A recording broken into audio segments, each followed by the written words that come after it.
IBN Tamil நேயர்களுக்கு வணக்கம். இன்னைக்கு நம்ம பார்க்க போற டாபிக் ரொம்பவே ஹாட்டான டாபிக். அதுதான் ஸ்ட்ரீட் டாக்ஸ் இஷ்யூ.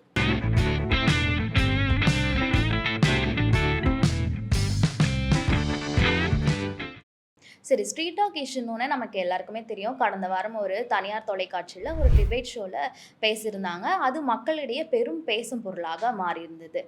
ஒரு சிலர் வந்து ஸ்ட்ரீட் டாக்ஸுக்கு ஆதரவு தெரிவிச்சிருந்தாங்க. ஒரு சிலர் வந்து அதுக்கு எதிர்ப்பும் தெரிவிச்சிருந்தாங்க. சரி, இது எங்க இருந்து ஆரம்பிச்சதுன்னு பார்ப்போமா? கடந்த 2 வாரங்களுக்கு முன்னாடி சுப்ரீம் கோர்ட் ஒரு உத்தரவு ஒண்ணு பிறப்பிச்சிருந்தது. அதாவது நாடு முழுவதும் இருக்கிற ஸ்ட்ரீட் டாக்ஸ் எல்லாம் கொண்டு வந்து ஒரு இடத்துல ஒரு காப்பகத்துல வச்சு பார்த்துக்கிறோம் அப்படின்னு சொல்லி ஒரு உத்தரவு ஒண்ணு கொடுத்திருந்தது. இதற்கு எதிர்ப்பு தெரிவிச்சு பல சமூக ஆர்வலர்களா இருக்கட்டும், டாக் லவர்ஸா இருக்கட்டும், சுப்ரீம் கோர்ட்டை எதிர்த்து கடும் போராட்டம் ஒன்று நடத்தி வந்திருந்தாங்க. சரி, எதுக்கு சுப்ரீம் கோர்ட் திடீர்னு இந்த முடிவை எடுத்தது அப்படின்னா, இதற்கு காரணம் ராபிஸ். அகில இந்தியா முழுவதும் 6 கோடி தெருநாய்க்கள் இருக்குது. சரி, தெருநாய்க்கள் இருக்கு. இதனால என்ன பிரச்சனை அப்படின்னா, இந்த தெருநாய்க்கள்ல சில நாய்களுக்கு ராபிஸ் தொற்று இருக்கு. இந்த ராபிஸ் தொற்று உள்ள நாய்கள் மனிதர்களை கடிக்கும்போது அந்த மனிதர்களுக்கு ராபிஸ் ஆனது பரவி அவர்கள் மரணம் அடைறாங்கன்னு சொல்றாங்க. இந்தியாவுல மட்டும் ஆண்டுக்கு 20,000 பேர் ராபிஸ் தொற்றால இருக்கிறதா ஒரு டேட்டா ஒன்று சொல்லுது. இதை தடுக்கிற விதமா தான் சுப்ரீம் கோர்ட் இந்த ஆர்டரை ஒன்று போட்டிருந்தது. சரி, இந்த ராபிஸ்ன்றது அவ்வளோ பெரிய தொற்றா? இதை தடுக்க முடியுமா? இது ராபிஸ்னா என்ன அப்படின்னு சில பேருக்கு அவேர்னஸ் இல்லாம இருக்கும். இதை பத்தி பார்க்கலாம் வாங்க. ராபிஸ் அப்படின்றது பாலூட்டிகளுக்கு வரக்கூடிய ஒரு வகையான தொற்று நோய். இது நாய்களுக்கு மட்டும்தான் வருமா அப்படின்னா கிடையவே கிடையாது. மற்ற பாலூட்டிகளுக்கும் வரும். இது அதிக அளவுல நாய்களுக்கு வருது. நாய்கள் மூலியமா மனிதர்களுக்கு பரவுது. 97% ராபிஸ் நோய் நாய்களால தான் வருது. இந்த மெஜாரிட்டியை பேஸ் பண்ணி தான் சுப்ரீம் கோர்ட் இந்த முடிவை ஒன்று எடுத்தது. சரி, இந்த ராபிஸ் தொற்று வெறும் தெருநாய்க்களுக்கு தான் வருமா அப்படின்னா கிடையவே கிடையாது. தெருநாய்க்களுக்கும் சரி, வீட்டில் வளர்க்கக்கூடிய நாய்களுக்கும் சரி இந்த ராபிஸ் தொற்றானது வரக்கூடிய பாசிபிள் இருக்கு. ஆனா வீட்டில் வளர்க்கக்கூடிய நாய்களுக்கு மெயின்டெனன்ஸ்ன்றது இருக்கும். அதே மாதிரி அவங்க வேக்சினேட் பண்ணி வைக்கிறதுனால இந்த நோய் பெரும்பாலும் வீட்டு நாய்களை தாக்குவதில்லை.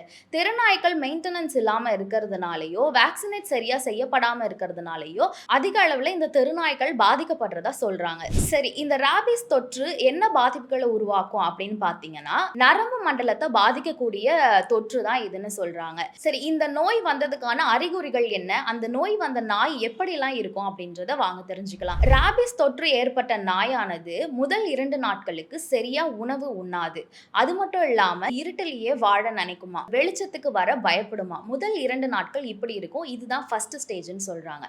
அடுத்த 2 நாட்கள், அதாவது 3 முதல் 4 நாட்களுக்கு இது எப்படி இருக்கும் அப்படின்னு பாத்தீங்கன்னா, வீட்டு நாயா இருக்கிற பட்சத்துல ஓனர் கொடுக்கிற கமெண்ட்ஸ்க்கு எதுக்குமே ரெஸ்பான்சிவ் பண்ணாதான், கூப்பிட்டா வராதான், சரியா சாப்பிடாது, இந்த மாதிரி சில விஷயங்கள்லாம் இருக்கும். 3லேருந்து 4 நாட்களுக்குன்னு சொல்றாங்க. அது மட்டும் இல்லாம வீட்டில் இருக்கும் நாய்க்களை கட்டி வைக்கும் பட்சத்துல அந்த கட்டை அவிழ்க்க முயற்சி பண்ணுமா. அது மட்டும் இல்லாம கண்ணில் தென்படுற எல்லாத்தையும் கடிக்க நினைக்குமா. அதுக்கு வந்து இதுதான் அதுதான் எந்த ஸ்பெசிஃபிகேஷனும் கிடையாது. மனிதர்களை மட்டும்தான் கடிக்குமான்னு கண்டிப்பா கிடையாது. அதுக்கு கண்ணுல என்னென்னலாம் தென்படுதோ அதை எல்லாமே அதை கடிக்குமா. ஈவன் மரம், செடி, கொடிகளை கூட கடிக்கணும்னு நினைக்குமா. இந்த சிம்டம்ஸ்லாம் 3லேருந்து 4 நாட்களுக்கு இருக்குமா. 5 முதல் 6 நாட்களுக்கு இந்த பாதிக்கப்பட்ட நாயானது எப்படி இருக்கும்னா, பின்னங்கால்கள் ஃபர்ஸ்ட் பேரலைஸ் ஆகும்னு சொல்றாங்க. பின்னங்காலும் முன்னங்காலும் சரியா கோஆர்டினேட் ஆகாதான். இது கொஞ்சம் போக போக தலைக்கு ஏறி பாதிக்கப்பட்ட நாயோட ஜாலைன் ரெண்டுமே கோஆர்டினேட் ஆகாம சலைவா வெளியே அதிகப்படியா வந்துட்டே இருக்கும்னு சொல்றாங்க. இந்த நோயால பாதிக்கப்பட்ட நாய் கரெக்டா 7 நாட்கள் மட்டும்தான் உயிர் வாழுமா. 8வது நாள் இது உயிரோட இருக்காதான். 8வது நாள் இறந்துருமா. இந்த அறிகுறிகள்லாம் இருந்தும் 8 நாட்களுக்கு மேல ஒரு நாய் உயிரோட இருந்ததுன்னா அது ராபிஸ் தொற்று இல்லைன்னு டாக்டர் சொல்றாங்க. சரி, இப்போ நோய் பாதிக்கப்பட்ட நாயோட குண அம்சங்களை பார்த்தோம். இந்த நோய் மனிதர்களுக்கு பரவும் போது எப்படி இருக்கும்னா, இதே சிம்டம்ஸோடு தான் இருக்குமா. ரொம்ப வைலண்டா பிஹேவ் பண்ணுவாங்களாம் இந்த நோய் வந்துட்டா. அதுவும் இல்லாம அவங்களை கட்டுப்படுத்தவே முடியாதான். தனியா என்னென்னமோ பிதற்றுவாங்களாம். குறிப்பா அவங்க வயிற்றுலயே ஒரு நாய்க்குட்டி இருக்குன்ற மாதிரிலாம் சொல்லுவாங்க, பிதற்றுவாங்கலாம் ஆய்வுகள் சொல்லுது. ராபிஸ் வந்துட்டா மரணம் நிச்சயம் அப்படின்னு சொல்றாங்க. இந்த நோயை தடுக்கலாமா அப்படின்னா கண்டிப்பா முடியும்ன்றாங்க. எப்படின்னா, அந்த நோய் பாதிக்கப்பட்ட நாய் கடித்த உடனேயே பாதிக்கப்பட்ட நபர் வேக்சினேட் பண்ணப்பட்டா இந்த நோயிலிருந்து முற்றிலுமா தடுக்கலாம்னு சொல்றாங்க. ஆனா வருமுன் காப்பாத்தலாமே தவிர இந்த நோய் வந்துட்டா கண்டிப்பா அதோட மரணம் வந்து ரொம்ப கொடுமையா இருக்கும்னு எச்சரிச்சிருக்காங்க. ஓகே, இதுக்கு எங்கெங்கெல்லாம் வேக்சினேஷன் போடப்படுது அப்படின்னா, நம்ம வீட்டு பக்கத்துல இருக்க பிரைவேட் ஹாஸ்பிட்டலா இருக்கட்டும், கவர்மெண்ட் ஹாஸ்பிட்டலா இருக்கட்டும், இதுக்கான வேக்சினேஷன்ஸ் அவைலபிலிட்டி இருக்கு. இதுக்கு வந்து நிரந்தர தீர்வே கிடையாதா? இந்த நாய்கள்லாம் கூட்டு போய் ஒரு காப்பகத்துல தான் வச்சு அடைக்கணும்னு சொல்லியிருந்தாங்க. இதுக்கு நெறைய போராட்டங்கள், எதிர்ப்புகள்லாம் தெரிவிச்சிருந்தாங்க. அதனால அத நிறுத்தி வச்சிருந்தாங்க. சரி, இப்ப இதுக்கு என்ன தீர்வு? இப்ப இதுக்கு என்ன ஒரு ரூல் போட்டிருக்காங்க அப்படின்னா, ஏபிசி. ஏபிசினா அனிமல் பெர்த் கண்ட்ரோல். அதாவது தெருநாய்க்கள கொண்டு போய் வேக்சினேட் பண்ணப்பட்டு, ஸ்டெரிலைஸ் பண்ணப்பட்டு, திருப்பி எங்கிருந்து கூட்டிட்டு போனாங்களோ அங்கேயே கொண்டு போய் அந்த நாய்கள விடுறது தான் இப்போதைக்கு இருக்கிற தீர்வு. இது ஷார்ட் டெர்ம்ல ரிசல்ட் குடுக்கலனாலும் ஓவர் எ பீரியட் நாய்களோட பெர்த்த கண்ட்ரோல் பண்றது மூலியமா நாய்களோட பாப்புலேஷன கம்மி பண்ணலாம்னு சொல்றாங்க. இதுக்கான ரிசல்ட் கொஞ்ச நாள் எடுக்கும்னு சொல்லியிருக்காங்க. இத பத்தி பப்ளிக்ஸ்க்கு நெறைய ஒப்பீனியன்ஸ் இருக்கு. ஒரு சிலர் என்ன சொல்றாங்க அப்படின்னா, தெருநாய்க்களால வந்து அதிக ஆக்சிடென்ட் நடக்கிறதாகவும், குழந்தைகள் அதிகமா பாதிக்கப்படுறதாகவும் ஒரு சிலர் சொல்றாங்க.